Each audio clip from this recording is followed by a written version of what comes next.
y'all, and welcome to this episode.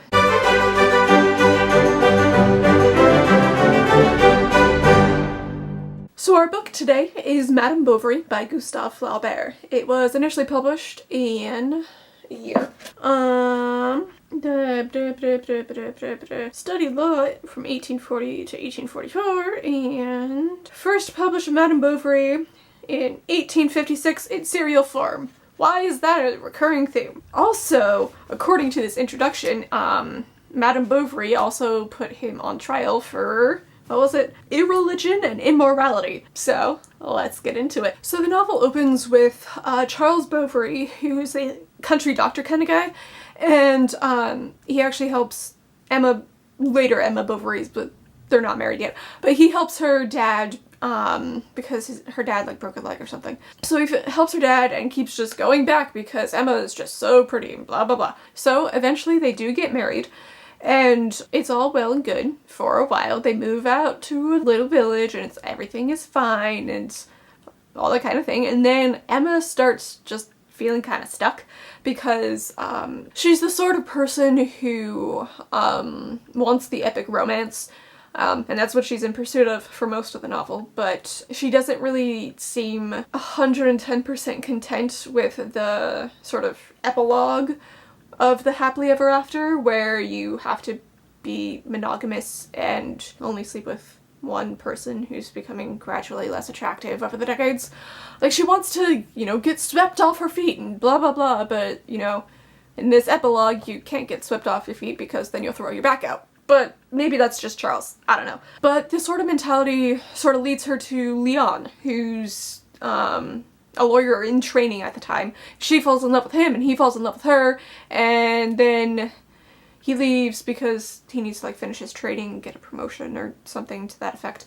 But he leaves but they just never do anything about it. And also Emma has a child a little later with her husband. But yeah, no, after Leon leaves, Emma gets kind of sick, and then she turns to religion because she thinks she's dying, and so apparently, make her last amends with Jesus. But she kind of stops once she gets better. She doesn't stop because she doesn't necessarily believe in Christianity anymore. It's more of and I don't think she necessarily consciously does it because she doesn't want to believe it or anything like that. It's just there's no pressure to do anything. Like, obviously the Lord's not gonna take her soul away anymore, at least not right yet, so don't really need to sort of keep making amends all the time. And then a little while later, or maybe a year or two, it's not entirely clear, but Bertha, the daughter, is like still very, very young. Emma meets Rodolphe at this festival thing, and they keep like talking during this speech or whatever, and that's how he woos her. And then they keep having sex, which somehow doesn't lead to pregnancy, which is weird once you think about it. Like, with the amount of sex she's having with not Charles, like, you would expect there to be another kid in the picture, and so they like keep getting together and going for rides and stuff like that. But she also starts spending money like there is no tomorrow, even though there is quite a number of tomorrows, and Charles's country doctor salary doesn't have the budget for that. But so she keeps like buying stuff from this guy called, I'm gonna pronounce this, Leroux? I took Greek, and this is French. I'll put his name right here. But she buys a bunch of things from him on credit and gets a bunch of loans and all these kinds of things, and like buys all these like really nice things like fancy scarves and new chairs and all these kinds of like fancy things where it's like stuff that's nice to have but you don't really need it, especially not at that price point. It's really not about like having a scarf. It's more about the sort of projection of a super nice, super quality lifestyle that she just doesn't have. Not on Charles's salary, anyway. Also a lot about like, I don't want any consequences! Anyway, so Rodolphe leaves too, and he has a history of being womanized, but she doesn't know that, but he makes up some sort of bullshit reason to leave, and then he leaves. Emma gets all depressed, and Leon comes back, and they sort of start having this long-term extramarital affair.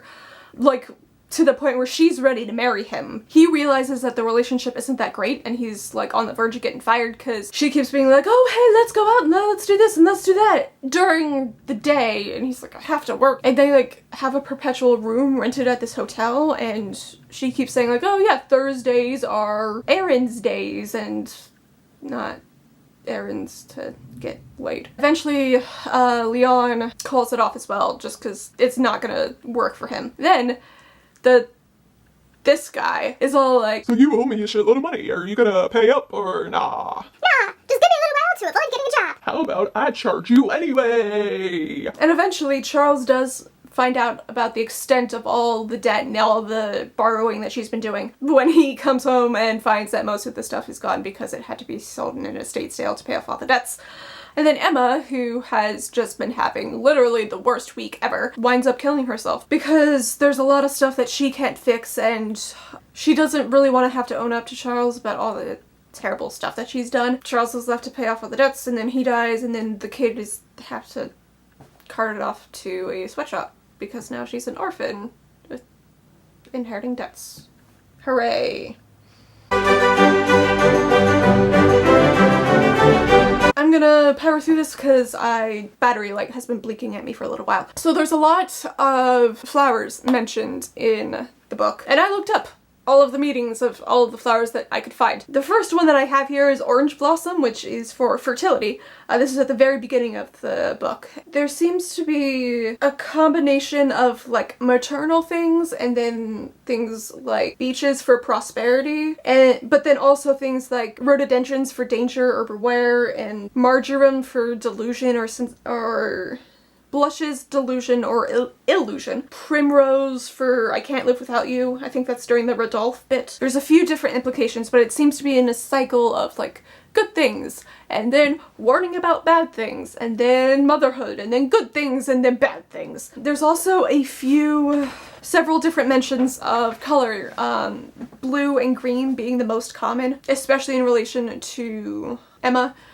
Green is very often when she's sort of not entirely demure, because blue seems to be sort of the nicer color of the two. And then the religion versus the science versus the cheating. I guess there's a contrast between religion and science in that they're different means to different ends. Religion helps her life and science ends it, but science is the way she gets to where she was going all along, it seems like.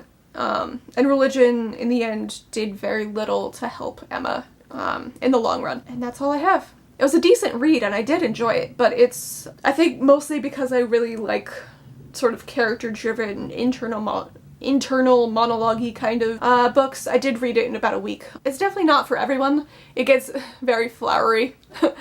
And not only because it mentions flowers a lot, there's a lot of like vivid descriptions, and I guess it would have been kind of scandalous for 1856 because, oh my goodness, she takes off her corset and falls into his arms. But like, I don't know, if you've read fan fiction, you've seen worse in that category. If you like flowery things and things that are very literary, this is the book for you. It is kind of sad at the end. I haven't started reading the next book yet, so that video will be up a little bit later. I will upload, I'm probably going to upload a master post of knit patterns for the LitCritKnit part of it, just because I'm not done with the hat yet. I'm doing a hat this time.